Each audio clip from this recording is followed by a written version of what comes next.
ई classes दीपलाना में कक्षा 10 के छात्र छात्राओं का गणित विषय के टॉपिक पृष्ठीय क्षेत्रफल और आयतन में स्वागत व अभिनंदन है।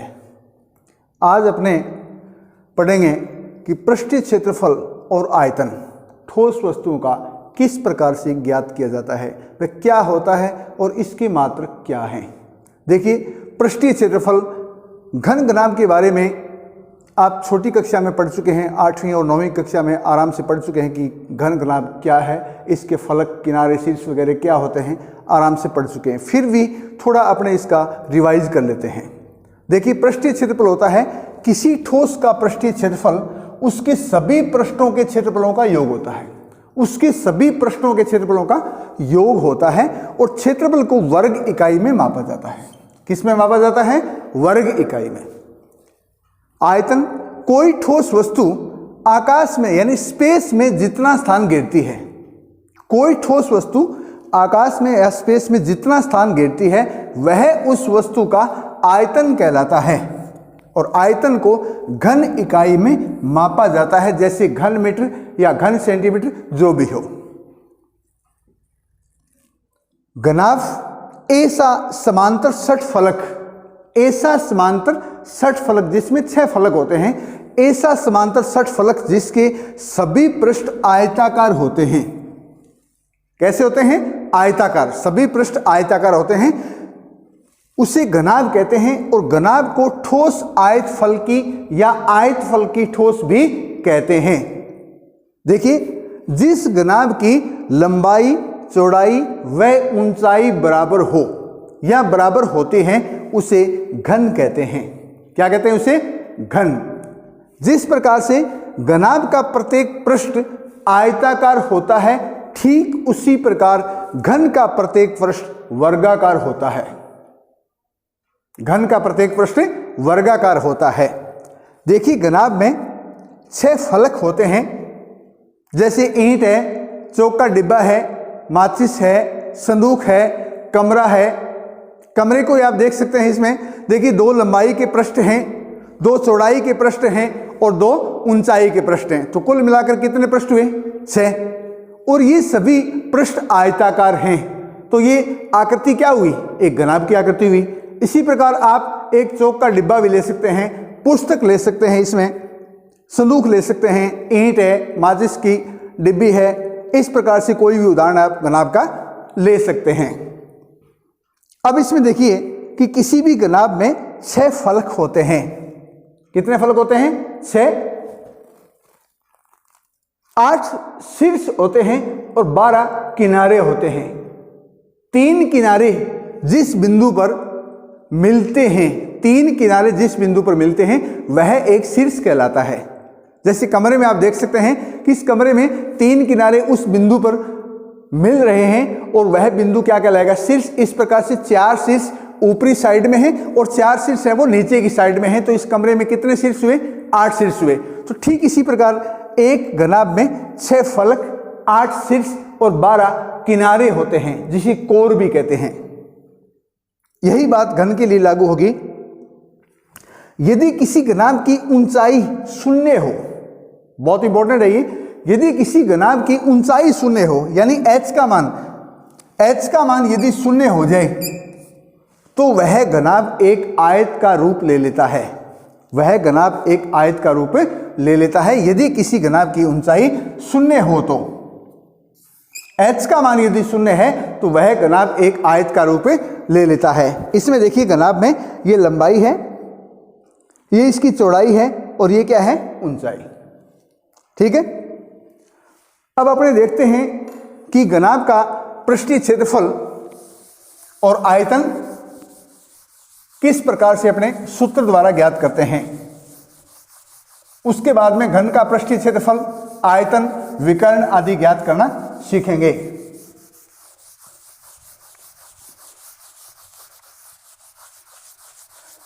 जैसा कि अपने अभी पढ़ा है कि घनाभ के सभी पृष्ठ आयताकार होते हैं। इसमें देखिए 2 लंबाई के पृष्ठ हैं, 2 चौड़ाई के हैं और 2 ऊंचाई के हैं। तो अपने ये पहला सूत्र लिखेंगे इसमें, घनाभ का पृष्ठीय क्षेत्रफल या संपूर्ण पृष्ठीय क्षेत्रफल, या संपूर्ण पृष्ठीय क्षेत्रफल बराबर ये हो जाएगा 2 गुणा लंबाई गुणा चौड़ाई प्लस चौड़ाई गुणा ऊंचाई प्लस ऊंचाई गुणा लंबाई। और यहां इसमें लिखेंगे वर्ग इकाई। क्यों? क्योंकि क्षेत्रफल की इकाई वर्ग इकाई होती है। देखिए अपने इसमें लंबाई को L से लिखते हैं,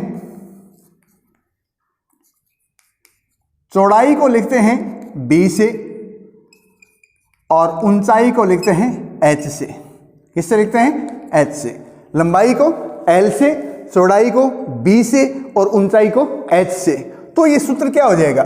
यह हो जाएगा घनाभ का पृष्ठीय क्षेत्रफल या संपूर्ण पृष्ठीय क्षेत्रफल, टोटल सरफेस एरिया TSA बराबर हो जाएगा 2 इंटू लंबाई गुणा चौड़ाई यानी L इंटू B प्लस चौड़ाई गुणा ऊंचाई यानी B इंटू H प्लस ऊंचाई गुणा लंबाई यानी H इंटू L वर्ग इकाई। इस प्रकार से आप घनाभ का पृष्ठीय क्षेत्रफल या संपूर्ण पृष्ठीय क्षेत्रफल ज्ञात कर सकते हैं। अब इसमें देखिए दूसरा, घन का पृष्ठीय क्षेत्रफल। घन का पृष्ठीय क्षेत्रफल दूसरा सूत्र है ये, घन का पृष्ठीय क्षेत्रफल, क्योंकि घन के सभी पृष्ठ वर्गाकार होते हैं और घन के एक पृष्ठ का क्षेत्रफल होता है भुजा स्क्वायर। क्या होता है? भुजा स्क्वायर। यदि अपने घन की भुजा को L से लिखें, घन की भुजा को अपने L से लिखें, माना घन की भुजा L है, L इकाई है, तो घन का पृष्ठीय क्षेत्रफल हो जाएगा, क्योंकि एक पृष्ठ का क्षेत्रफल होगा भुजा स्क्वायर और कितने पृष्ठ हैं? 6, तो इसका हो जाएगा 6 इंटू L स्क्वायर या 6 गुणा भुजा स्क्वायर, 6 L स्क्वायर, और इसको ये लिख सकते हैं 6 इंटू भुजा स्क्वायर वर्ग इकाई, वर्ग इकाई। तो घन का पृष्ठीय क्षेत्रफल क्या हुआ? 6 गुणा भुजा स्क्वायर, भुजा को अपने L मान लिया तो 6 L स्क्वायर ये घन का पृष्ठीय क्षेत्रफल हुआ। क्योंकि घन का प्रत्येक पृष्ठ वर्गाकार होता है, घन का प्रत्येक पृष्ठ क्या होता है? वर्गाकार। तो एक इंपॉर्टेंट सूत्र यह भी है कि घन के एक पृष्ठ का परिमाप, घन के एक पृष्ठ का परिमाप, घन के एक पृष्ठ का परिमाप, क्योंकि घन का एक पृष्ठ वर्गाकार है और वर्ग का परिमाप होता है 4 गुणा भुजा, तो घन के एक पृष्ठ का परिमाप भी क्या हो जाएगा? 4 गुणा भुजा हो जाएगा इकाई।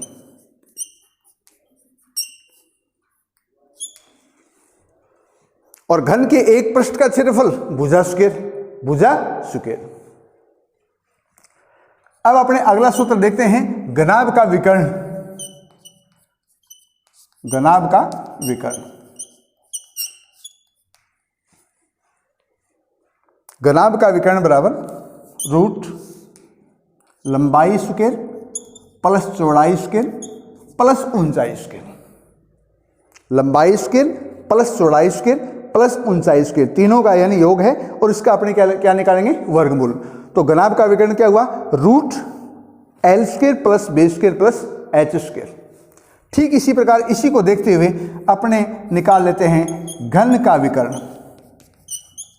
घन का विकर्ण, क्योंकि अपने पढ़ चुके हैं कि घन में लंबाई, चौड़ाई और ऊंचाई तीनों बराबर होती है, या जिस घनाभ की लंबाई बराबर, चौड़ाई बराबर, ऊंचाई हो तो वह एक घन कहलाता है। तो घन का विकर्ण क्या हो जाएगा इसमें? क्योंकि घन में L बराबर B बराबर H ये तीनों बराबर हैं और इनको अपने किससे लिखेंगे? L से। किससे लिखेंगे? L से। तो ये हो जाएगा, इस प्रकार से आप ज्ञात कर सकते हैं L square plus L square और प्लस L स्क्वायर। जोड़ लेते हैं इनको, कितना हुआ? 1 2 और 3 L स्क्वायर, ये हो जाएगा 3 L स्क्वायर, और L स्क्वायर का वर्गमूल लिया तो कितना आया? L रूट 3, और L क्या चीज है? घन की भुजा, घन की भुजा, तो ये हो जाएगा भुजा रूट 3, भुजा रूट 3। ये कहलाता है घन का विकर्ण। घन का विकर्ण क्या कहलाता है? भुजा √3। इसीलिए घन का विकर्ण बराबर भुजा √3। घन का विकर्ण क्या हो जाएगा? भुजा √3। आयतन से संबंधित सूत्र देखते हैं अपने।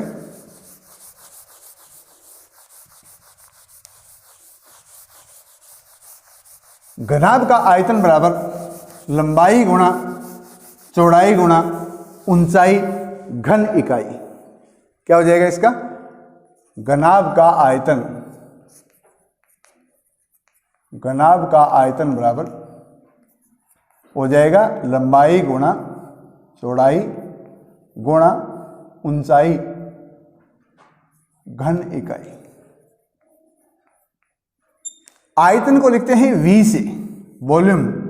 V बराबर हो जाएगा लंबाई को L से, L गुणा B गुणा H, क्योंकि लंबाई को L से, चौड़ाई को B से और ऊंचाई को H से।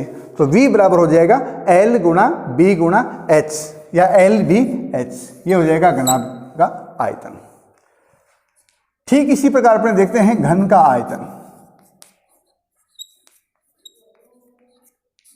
घन का आयतन हो जाएगा भुजा क्यूब, और घन की भुजा को अपने L मान लिया या L से व्यक्त करते हैं, तो ये हो जाएगा घन का आयतन L³ या भुजा क्यूब। घन इकाई, इसका मात्रक क्या हो जाएगा? आयतन का मात्रक क्या होता है? घन इकाई। तो इसका मात्रक भी क्या हुआ? घन इकाई हुआ। अब इससे संबंधित अपने कुछ प्रश्न देखते हैं।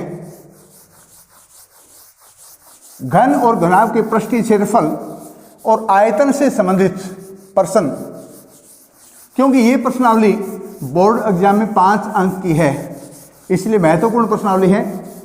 इसमें अन्य टॉपिक भी बेलन और गोला और अर्धगोला भी है, जो कि अपने आगे पढ़ेंगे।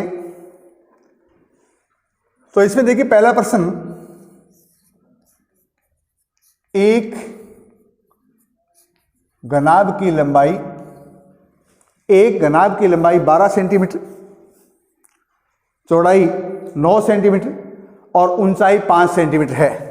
एक घनाभ की लंबाई 12 सेंटीमीटर,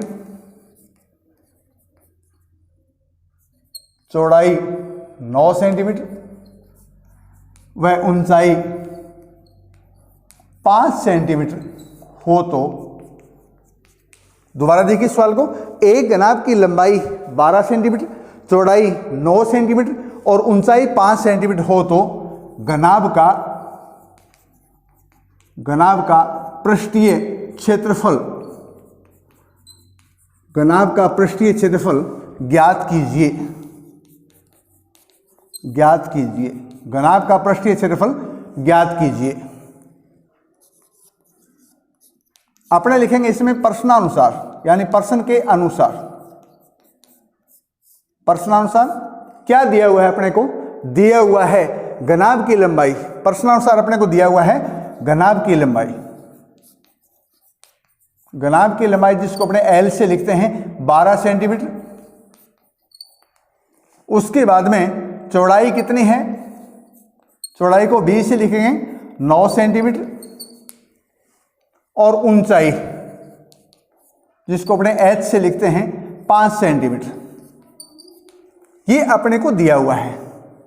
ज्ञात करना है घनाभ का पृष्ठीय क्षेत्रफल, क्योंकि अपने पढ़ चुके हैं कि घनाभ का पृष्ठीय क्षेत्रफल होता है 2 गुणा, ब्रैकेट के अंदर क्या लिखेंगे? लंबाई गुणा चौड़ाई प्लस चौड़ाई गुणा ऊंचाई प्लस ऊंचाई गुणा लंबाई वर्ग इकाई। तो देखिए घनाभ का पृष्ठीय क्षेत्रफल बराबर 2 गुणा L इंटू B, लंबाई गुणा चौड़ाई प्लस चौड़ाई गुणा ऊंचाई प्लस ऊंचाई गुणा लंबाई वर्ग इकाई। मान रखने पर 2 गुणा लंबाई कितनी? 12 सेंटीमीटर है, चौड़ाई 9, 12 इंटू 9 प्लस चौड़ाई गुणा ऊंचाई यानी 9 गुणा 5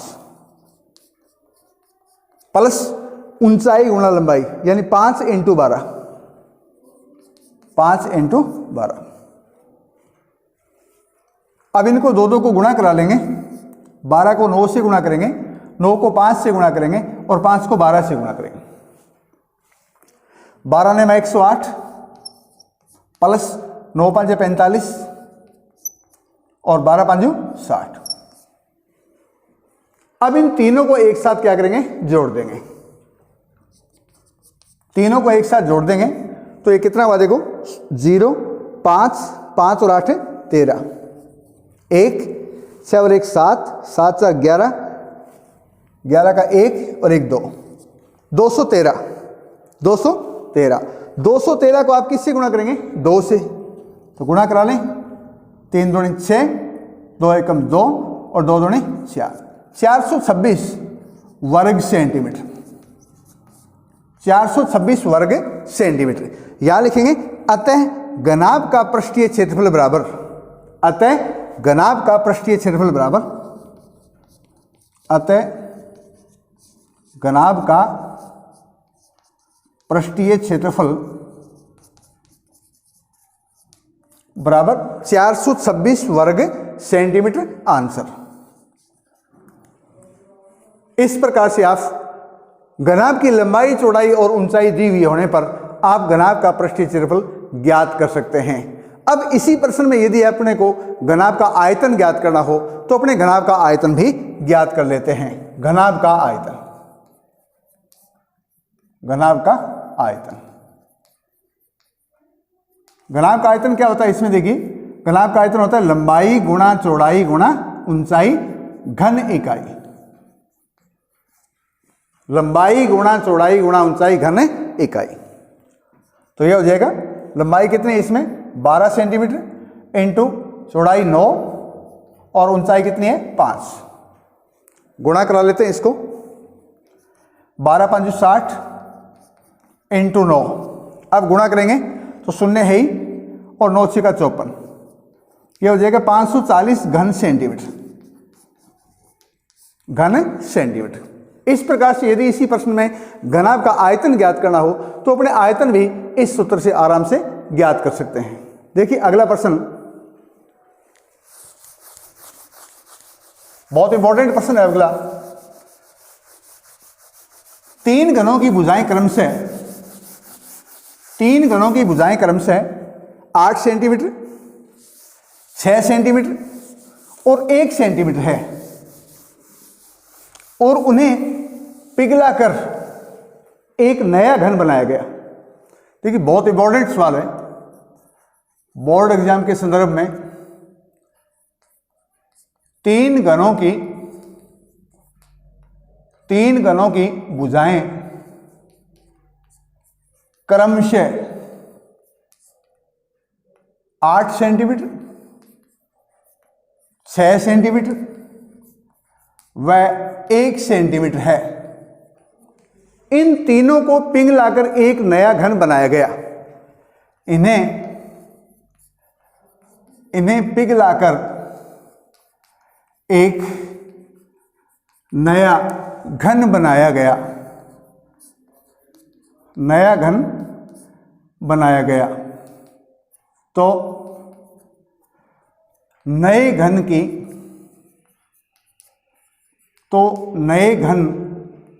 का पृष्ठीय क्षेत्रफल ज्ञात कीजिए। तो नए घन का पृष्ठीय क्षेत्रफल ज्ञात कीजिए, पृष्ठीय क्षेत्रफल ज्ञात कीजिए। देखिए क्या दिया हुआ इसमें, 3 घनों की भुजाएं हैं क्रमशः 8 सेंटीमीटर, 6 सेंटीमीटर और 1 सेंटीमीटर। इन्हें पिघलाकर, ध्यान रहे पिघलाकर नाम यदि आ जाता है आपके सामने पेपर में तो इसका अर्थ यह हुआ कि इनका अपने को आयतन ज्ञात करना है। फिर तीनों घनों का आयतन ज्ञात कर उनको अपने जोड़ देंगे, तीनों के आयतन को जोड़ेंगे तो वो नए घन का आयतन बन जाएगा। उस आयतन से अपने भुजा ज्ञात करेंगे और भुजा से उसका संपूर्ण पृष्ठीय या पृष्ठीय क्षेत्रफल आ जाएगा। तो अपने लिखते हैं इसमें प्रश्नानुसार अपने को दिया हुआ है 3 घनों की भुजाएं, तो यहां लिखेंगे पहले घन का आयतन, पहले घन का आयतन। आयतन का सूत्र क्या हुआ, भुजा क्यूब। घन का आयतन क्या होता है, भुजा क्यूब। और पहले घन की भुजा है कितनी, 8 सेंटीमीटर। यहां लिख सकते हैं कि भुजा कितनी है, 8 सेंटीमीटर है। तो पहले घन का आयतन हो जाएगा 8 की घात 3, और इसको लिखेंगे 8 इंटू 8 इंटू 8। 8 का घन तो 10वीं क्लास में याद भी होना चाहिए। 8 को 8 से गुणा किया 64, और फिर 64 को 8 से गुणा किया 512। 512 घन सेंटीमीटर। ठीक इसी प्रकार दूसरे घन का आयतन ज्ञात कर लेते हैं। दूसरे घन का आयतन, दूसरे घन की भुजा 6 सेंटीमीटर है, तो ये 6 का क्यूब हुआ। इसको लिखेंगे 6 इंटू 6 इंटू 6, 6 6 का 36, और 36 को 6 से गुणा किया 216। 216 घन सेंटीमीटर, क्योंकि इसमें भुजा कितनी है, 6 सेंटीमीटर है। ठीक इसी प्रकार तीसरे घन का आयतन, तीसरे घन का आयतन, तीसरे घन का आयतन क्या हो जाएगा, क्योंकि तीसरे घन की भुजा है 1 सेंटीमीटर। कितनी है, 1 सेंटीमीटर। तो ये हो जाएगा 1 की पावर 3, 1 इंटू 1 इंटू 1, और 1 को गुणा किया 3 बार, तो आया कितना, 1 घन सेंटीमीटर। क्योंकि इसकी भुजा है वो 1 सेंटीमीटर दी हुई है। अब अपने की इन्हें पिघलाकर तीनों के घनों का आयतन अपने जोड़ेंगे, तो वो एक नए घन का आयतन आ जाएगा। तो यहां लिखेंगे प्रश्नानुसार नए घन का आयतन, नए घन का आयतन। तीनों का आयतन को अपने जोड़ लें, तो पहले का आयतन कितना हुआ, 512, दूसरे का 216, और तीसरे का कितना हुआ, 1। तो ये हुआ 512 प्लस 216 प्लस 1। जोड़ लेते हैं, 1 6 7 और 2 9।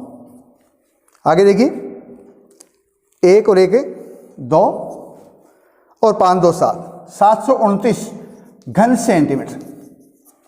729 घन सेंटीमीटर हुआ।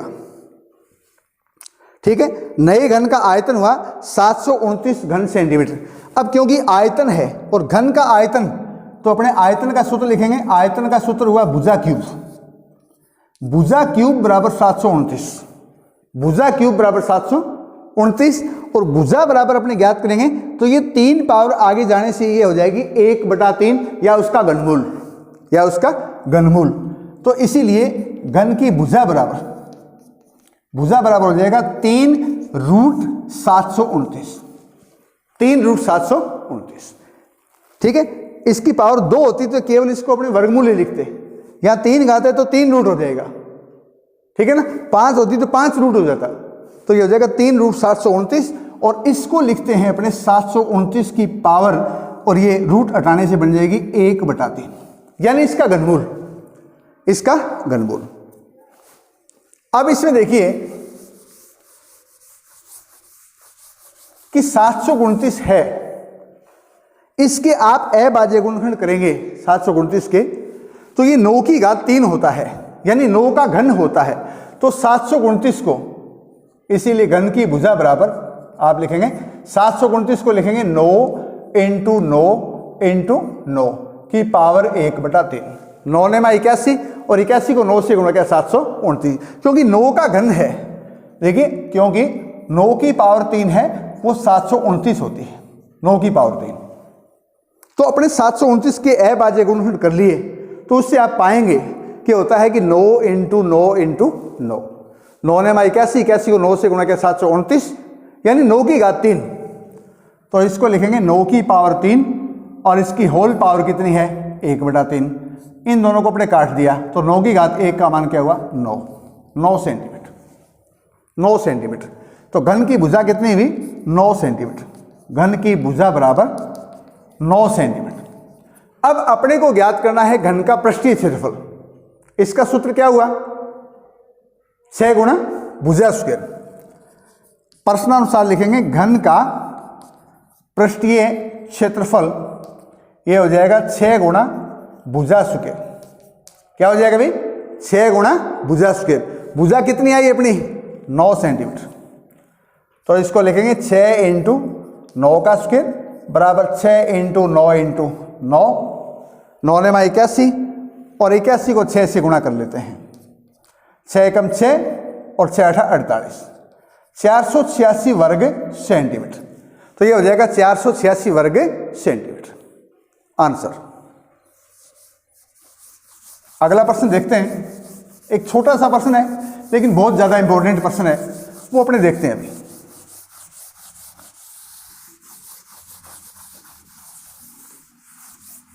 प्रश्न ये है कि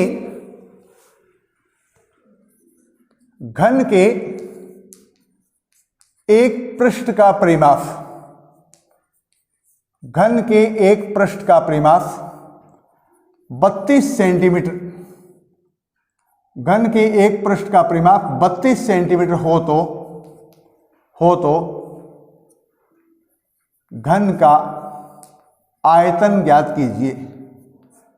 घन का आयतन ज्ञात कीजिए। घन का आयतन ज्ञात कीजिए। घन के एक पृष्ठ का परिमाप दिया हुआ है, ध्यान दें आप, घन के एक पृष्ठ का परिमाप दिया हुआ है और घन का आयतन अपने को ज्ञात करना है। बहुत इंपॉर्टेंट सवाल है।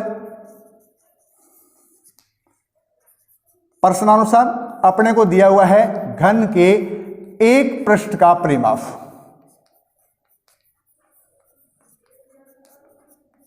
बराबर दिया हुआ है 32 सेंटीमीटर। अब इसमें देखिए कि घन का एक पृष्ठ, आप इसे याद करें कि घन का एक पृष्ठ किस प्रकार का होता है, आयताकार होता है या वर्गाकार। तो आपने पढ़ा है कि घन का एक पृष्ठ वर्गाकार होता है और वर्ग का परिमाप क्या होता है, 4 गुना भुजा। तो घन के एक पृष्ठ का परिमाप भी क्या हो जाएगा, 4 गुना भुजा हो जाएगा। 4 इंटू भुजा बराबर 32 सेंटीमीटर। यहां से भुजा ज्ञात करेंगे, या भुजा बराबर 32 है, 4 गुणा में, पक्षांतर में गुणा की राशि भाग में बटा 4, 4 का 32 पर भाग दिया, 4 8 32, तो ये आ जाएगी इसकी भुजा 8 सेंटीमीटर। इसीलिए घन की भुजा कितनी हुई, 8 सेंटीमीटर। घन की भुजा कितनी हुई, 8 सेंटीमीटर। अब अपने को ज्ञात करना है घन का आयतन, इसीलिए घन का आयतन बराबर, घन का आयतन बराबर हो जाएगा भुजा क्यूब घन इकाई, घन इकाई। भुजा कितनी आई, 8 सेंटीमीटर, तो 8 का क्यूब हो जाएगा इसमें, 8 की पावर 3, 8 की घात 3 है, तो 8 को कितनी बार गुणा करेंगे, 3 बार। तो ये हो जाएगा 8 इंटू 8 इंटू 8। अभी अपने पढ़ा था पिछले सवाल में कि 8 की घात 3 का मान होता है 512, क्योंकि 8 को 8 से गुणा किया 64 और 64 को फिर 8 से गुणा करेंगे तो यह आ जाएगा 512। 512 घन सेंटीमीटर, ये हो जाएगा घन का आयतन आंसर। इस प्रकार से आप घन के एक पृष्ठ का परिमाप दिया हुआ है, उससे पहले आप भुजा ज्ञात करेंगे और भुजा से आप आयतन ज्ञात करेंगे और भुजा से आपको यदि पृष्ठीय क्षेत्रफल ज्ञात करना हो तो वो भी आप आराम से ज्ञात कर सकते हैं। नेक्स्ट क्वेश्चन देखते हैं।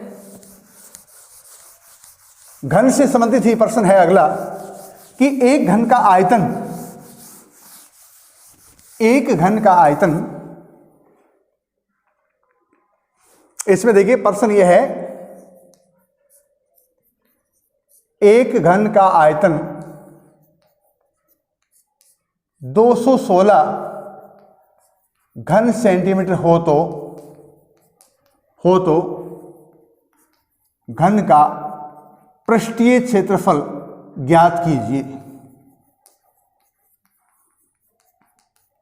पृष्ठीय क्षेत्रफल ज्ञात कीजिए, यह अपना प्रश्न है कि घन का आयतन दिया हुआ है। क्या दिया हुआ अपने को, आयतन। आयतन से क्या ज्ञात करेंगे, भुजा। भुजा से क्या ज्ञात करेंगे, घन का पृष्ठीय क्षेत्रफल। तो देखिए यहां लिखेंगे प्रश्नानुसार, प्रश्नानुसार अपने को दिया हुआ है घन का आयतन,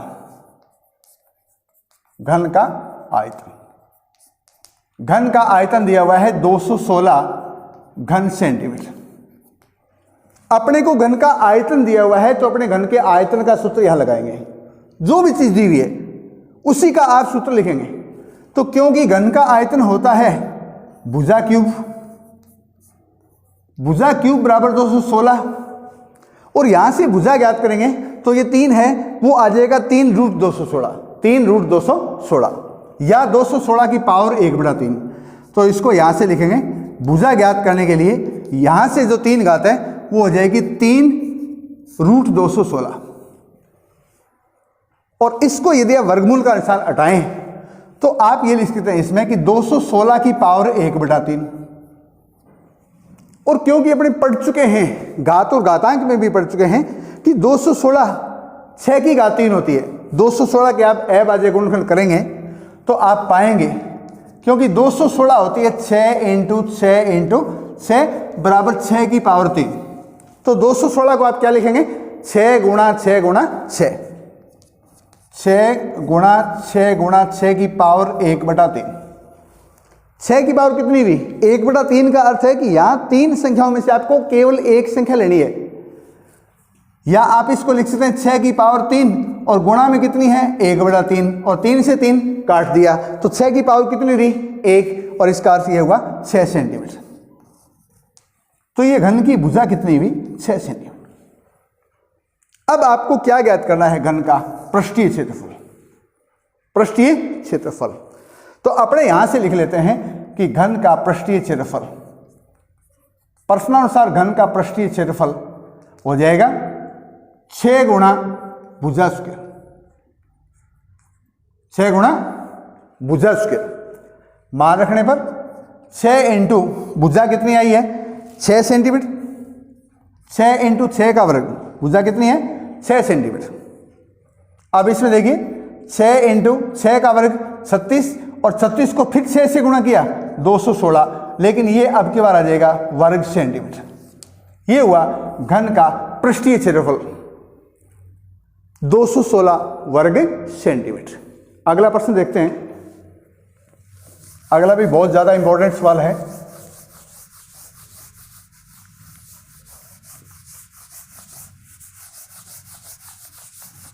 अगला प्रश्न है कि 6 मीटर भुजा के वर्गाकार फर्श के कमरे में, 6 मीटर भुजा के, अगला प्रश्न है कि 6 मीटर भुजा के वर्गाकार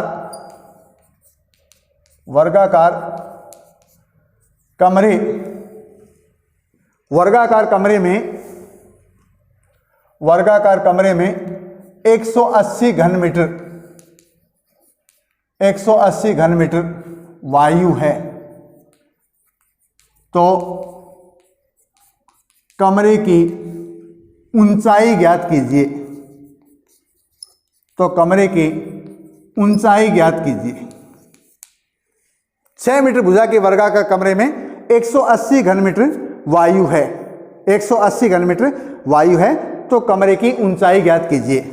वर्गाकार कमरा है तो यहां से अपने कमरे के फर्श का क्षेत्रफल ज्ञात कर लेंगे, और आयतन में फर्श के क्षेत्रफल का भाग देंगे तो क्या आ जाएगी ऊंचाई। यहां से देखिए बढ़िया सवाल है ये, इंपॉर्टेंट। प्रश्नानुसार अपने को क्या दिया हुआ है, 6 मीटर भुजा के वर्गाकार कमरे में वर्गाकार कमरा है और उसमें 180 घन मीटर वायु है, और ये फर्श की भुजा दी हुई है एक प्रकार से। तो यहां लिखेंगे वर्गाकार कमरे के फर्श का क्षेत्रफल, वर्गाकार कमरे के फर्श का क्षेत्रफल, क्योंकि वर्ग का क्षेत्रफल क्या होता है भुजा स्क्वायर, क्या होता है भाई भुजा स्क्वायर। तो यहां लिखेंगे भुजा स्क्वायर वर्ग इकाई। यहां एक प्रकार से कमरे का एक फर्श दिया हुआ है, यहां पर फर्श दिया हुआ है। भुजा कितनी है 6 मीटर है, तो यह हो जाएगा 6 का वर्ग बराबर 6 गुणा 6, कितना हुआ 6 6 का 36 वर्ग मीटर, यह हो जाएगा 36 वर्ग मीटर। यह है वर्गाकार कमरे के फर्श का क्षेत्रफल, और उस कमरे में हवा या आयतन कितना है 180 घन मीटर। प्रश्नानुसार कमरे में हवा का आयतन, कमरे में हवा का आयतन दिया हुआ है 180 घन मीटर, और अपने को ज्ञात करनी है कमरे की ऊंचाई।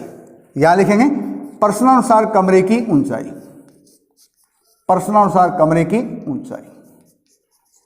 कमरे की ऊंचाई बराबर लिखेंगे इसमें आयतन बटे फर्श का क्षेत्रफल, आयतन बटे फर्श का क्षेत्रफल।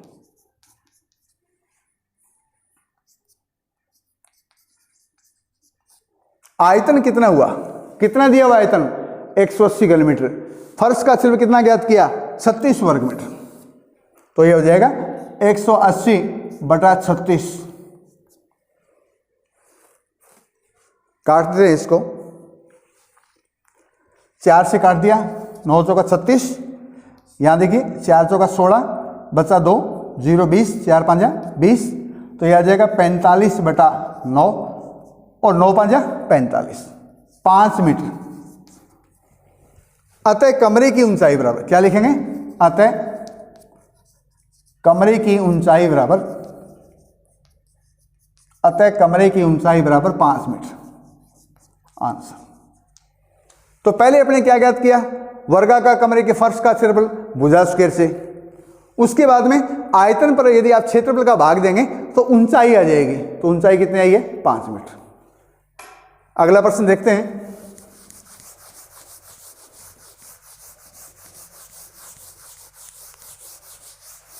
अगला प्रश्न है कि एक घनाभ की लंबाई, चौड़ाई और ऊंचाई का योग 19 सेंटीमीटर है।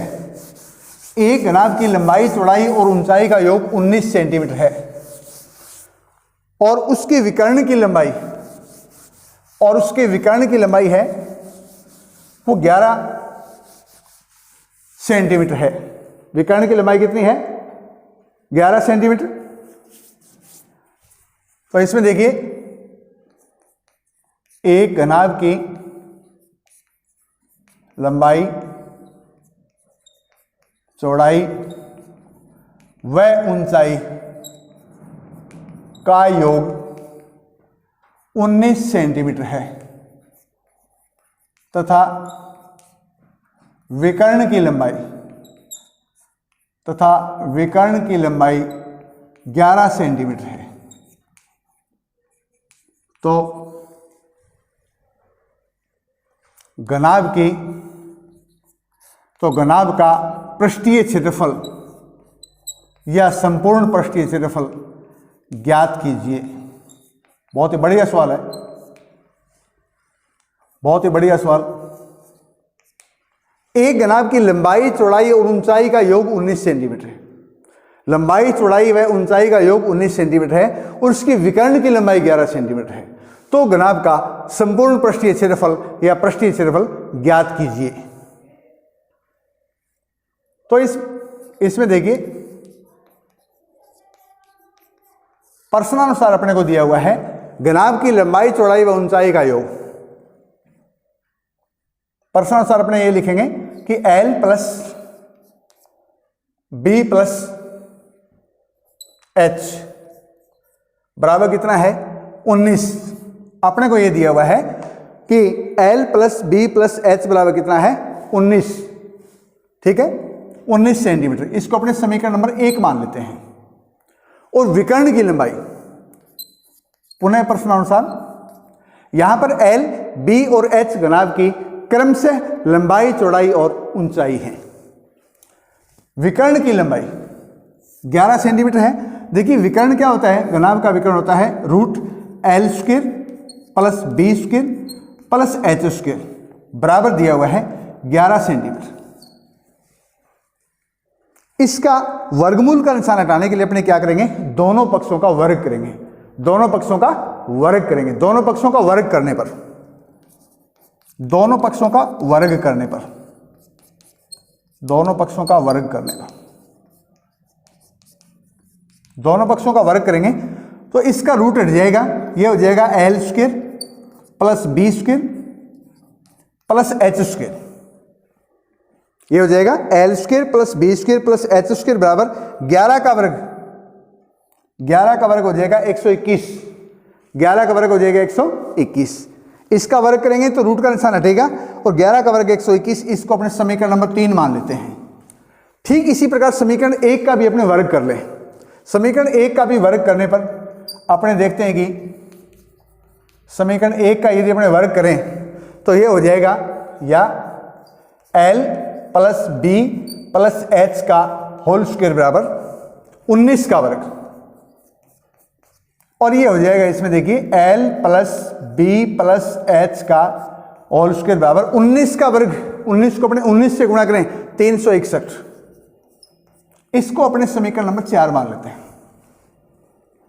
अब एक अपने सूत्र देखते हैं कि क्योंकि L plus B plus H का होल स्क्वायर क्या होता है, इस सूत्र में अपने घनाभ का पृष्ठीय क्षेत्रफल ज्ञात करने का सूत्र आराम से ज्ञात कर लेते हैं। इसी सूत्र से L plus B plus H का होल स्क्वायर अपने गुणनखंड में पढ़ चुके हैं कि A plus B plus C का होल स्क्वायर क्या होता है, और वो होता है कि A square plus B square plus C square plus 2AB plus 2BC plus 2CA। ठीक इसी प्रकार इसका हो जाएगा L plus B plus H का होल स्क्वायर, ये हो जाएगा L square plus B square plus H square plus L को B से गुणा किया, 2 बार गुणा हो जाएगा L को B से और B को L से, तो ये हो जाएगा सूत्र के हिसाब से 2LB। ठीक इसी प्रकार 2BH प्लस हो जाएगा 2HL, और इन तीनों में अपने अगली लाइन में क्या करेंगे, इन तीनों में 2 कॉमन ले लेंगे, 2 कॉमन ले लेंगे, तो ये हो जाएगा L plus B plus H का होल स्क्वायर बराबर, इन तीनों को एक साथ रखेंगे, ये हो जाएगा L square plus B square plus H square, और इन तीनों में अपने 2 कॉमन लेंगे तो ये हो जाएगा 2 into LB plus BH plus HL। और इसको आप ध्यान से देखेंगे तो ये घनाभ का होता है संपूर्ण पृष्ठीय क्षेत्रफल या पृष्ठीय क्षेत्रफल, और इसका मान ज्ञात करेंगे तो ये इसमें से क्या करेंगे, घटा देंगे पक्षांतर से। मान रखने पर इसका मान दिया हुआ है L plus B plus H का whole square, L plus B plus H का होल स्क्वायर समीकरण 4 से देखिए इसका मान कितना दिया हुआ है 361, और दूसरा L square plus B square plus H square का मान कितना है 121। इन दोनों का अपने मान रख लेते हैं, तो L plus B plus H का होल स्क्वायर आप देखिए इसका मान दिया हुआ 361, या 361 बराबर L square plus B square plus H square का मान 121 है, बराबर 121, और प्लस ये हो जाएगा 2 into LB plus BH plus HL, जो कि घनाभ का संपूर्ण पृष्ठीय क्षेत्रफल है। इसका मान ज्ञात करेंगे तो अपने पक्षांतर कर देते हैं, पक्षांतर से 121 है वो, यहां आते ही क्या हो जाएगा माइनस का, तो इसमें देखिए अंतिम लाइन के रूप में यहां लिखेंगे, इसीलिए 2 into LB plus BH plus HL बराबर पक्षांतर से, पक्षांतर से, ठीक है, बराबर हो जाएगा 361 माइनस 121 बराबर 240 वर्ग सेंटीमीटर। अतः घनाभ का पृष्ठीय क्षेत्रफल, अतः घनाभ का पृष्ठीय क्षेत्रफल हुआ 240 वर्ग सेंटीमीटर। आंसर बहुत ही बढ़िया सवाल है। अपने क्या किया, L plus B plus H का मान 19 था, इसका वर्ग किया 361, और विकर्ण का वर्ग कर लिया L square plus B square plus H square का मान 121 हुआ, और जब L plus B plus H के होल स्क्वायर में से L square plus B square plus H square का होल स्क्वायर, इसका मान यदि अपने घटा देते हैं, L square plus B square plus H square का मान घटा देते हैं, तो ये घनाभ का संपूर्ण पृष्ठीय क्षेत्रफल है वो आ जाएगा। सूत्र के अनुसार अपने देखते हैं कि L plus B plus H का होल स्क्वायर बराबर L square plus B square plus H square, जिसका मान अपने ज्ञात कर रखा है, और इन तीनों में 2 अपने कॉमन ले लिया तो ये हो जाएगा 2 into LB plus BH plus HL। यही है घनाभ का संपूर्ण पृष्ठीय क्षेत्रफल। इसका मान ज्ञात करेंगे तो क्लियर है कि 121 है वो आप 361 में से 121 को आप 361 में क्या करें, घटा दें, यानी समीकरण 3 और 4 की सहायता से।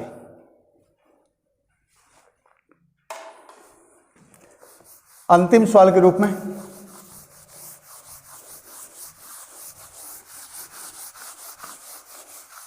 अब इसमें देखिए एक बहुत इंपॉर्टेंट सवाल और लेने अपने, एक घनाभ की लंबाई चौड़ाई और ऊंचाई का अनुपात दिया हुआ है।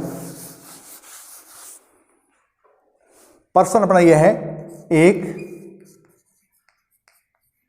एक घनाभ की लंबाई चौड़ाई व ऊंचाई का अनुपात बराबर 5:3:2 है। एक घनाभ की लंबाई चौड़ाई और ऊंचाई का अनुपात है वो 5:3:2 है। यदि घनाभ का संपूर्ण पृष्ठीय क्षेत्रफल, यदि घनाभ का संपूर्ण पृष्ठीय क्षेत्रफल 558 वर्ग सेंटीमीटर हो तो लंबाई चौड़ाई व ऊंचाई ज्ञात कीजिए।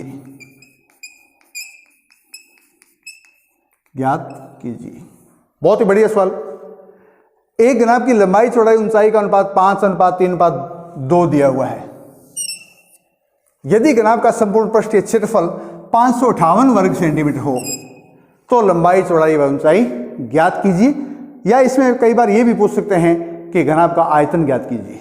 तो अपने क्या, क्योंकि इसमें अनुपात दिया हुआ है तो यहां लिखेंगे प्रश्नानुसार घनाभ की लंबाई चौड़ाई और ऊंचाई का अनुपात। तो अपने ये मान लेते हैं कि माना घनाभ की लंबाई, क्योंकि अनुपात है तो इसको अपने x गुणा मान लेते हैं। लंबाई का अनुपात 5 है तो लंबाई को अपने 5x मान लिया, चौड़ाई का अनुपात 3 है तो इसको 3x मान लिया, और ऊंचाई का 2 है तो इसको 2x मान लिया। माना घनाभ की लंबाई बराबर 5x, चौड़ाई बराबर 3x व ऊंचाई बराबर 2x है। माना घनाभ की लंबाई, इसका अनुपात 5 है तो इसको अपने 5x मान लिया, चौड़ाई का अनुपात 3 है तो 3x मान लिया, और ऊंचाई का 2 है तो 2x मान लिया। अब अपने को क्या दिया हुआ है, घनाभ का संपूर्ण पृष्ठीय क्षेत्रफल दिया हुआ है। तो यहां लिखेंगे प्रश्नानुसार घनाभ का संपूर्ण पृष्ठीय क्षेत्रफल दिया हुआ है 558 वर्ग सेंटीमीटर, 558 वर्ग सेंटीमीटर। और क्योंकि घनाभ का संपूर्ण पृष्ठीय क्षेत्रफल दिया हुआ है तो अपने इसी का सूत्र लिखेंगे।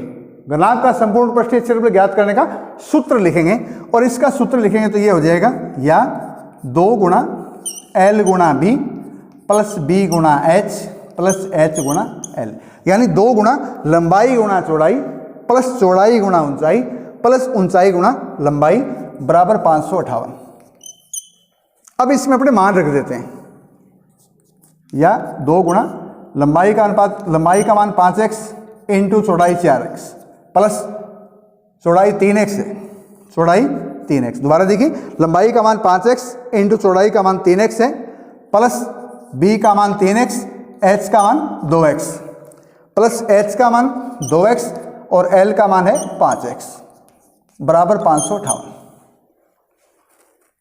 अब दो संख्याओं को अपने गुणा करा लेते हैं, दो संख्याओं को गुणा करा लेते हैं। इसमें 2 गुणा 5 3 15 और x को x से गुणा किया x स्क्वायर, 15x², 3 दूनी 6, x को x से गुणा किया x स्क्वायर, और ठीक इसी प्रकार यह हो जाएगा 5 दूनी 10 और x को x से गुणा किया x स्क्वायर बराबर 558। अब इन तीनों को अपने जोड़ लेते हैं, 15 6 21 और 10 31, तो यह हो जाएगा 2 इंटू 31x² बराबर 558, 2 इंटू 31x² बराबर 558 बराबर 558। यहां से x² का मान ज्ञात करेंगे तो यह आ जाएगा या एक्स स्क्वायर बराबर 558 तो है ही, और यहाँ क्या है 2 और 31 गुणा में, तो गुणा की संख्या भाग में आ जाएगी। 2 से इसको काट लेते हैं, 2 दूनी 4, बचा 1 15, 7 दूनी 14, बचा 1 18 और 9 दूनी 18। ये हुआ 279/31 और 9 × 27 और 9 × 9, 31 का इस पर भाग है वो 9 बार जा रहा है। कितनी बार जा रहा है? 9 बार। ये 9 किसका मान हुआ? एक्स स्क्वायर का, इसीलिए एक्स स्क्वायर का मान 9 हुआ है। अभी अपने एक्स का मान निकाल लेते हैं। यहां से देखिए, क्योंकि एक्स स्क्वायर बराबर 9 है, दोनों पक्षों का वर्गमूल लेंगे तो x बराबर आ जाएगा 9 का रूट, बराबर हुआ कितना? 3। वैसे रूट क्या होता है? प्लस माइनस, लेकिन यहां पर भुजा का लंबाई चौड़ाई ऊंचाई है तो वो क्या होती है? धनात्मक। तो अपने इसका प्लस मान लेंगे, x बराबर 3। x का मान 3 आया है।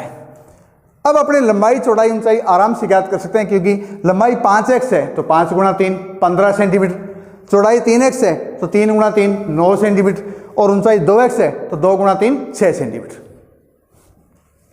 तो देखिए, इसमें अपने को लंबाई चौड़ाई ऊंचाई तीनों का मान ज्ञात करना है। तो इसमें देखिए क्या हुआ, इसीलिए घनाभ की लंबाई बराबर, लंबाई 5x है तो 5 × 3 बराबर 15 सेंटीमीटर। ठीक इसी प्रकार चौड़ाई बराबर है 3x, 3 × 3 बराबर 9 सेंटीमीटर, और ऊंचाई 2x है तो 2 × 3 बराबर 6 सेंटीमीटर। अब यदि अपने घनाभ का आयतन ज्ञात करना हो तो अपने ज्ञात कर सकते हैं, घनाभ का आयतन बराबर लंबाई गुणा चौड़ाई गुणा ऊंचाई बराबर 15 × 9 × 6 घन सेंटीमीटर। गुणा कराने के बाद में आप लिख सकते हैं घन सेंटीमीटर। तो आज अपने पढ़ा कि घन और घनाभ का पृष्ठीय क्षेत्रफल और आयतन, इससे संबंधित सभी सूत्र आपको याद करने हैं। इन सभी प्रश्नों को हल करना है, और इनसे संबंधित जितने भी प्रश्न और उदाहरण हैं वो आप आराम से समझते हुए अपनी कॉपी में हल करेंगे। थैंक्स।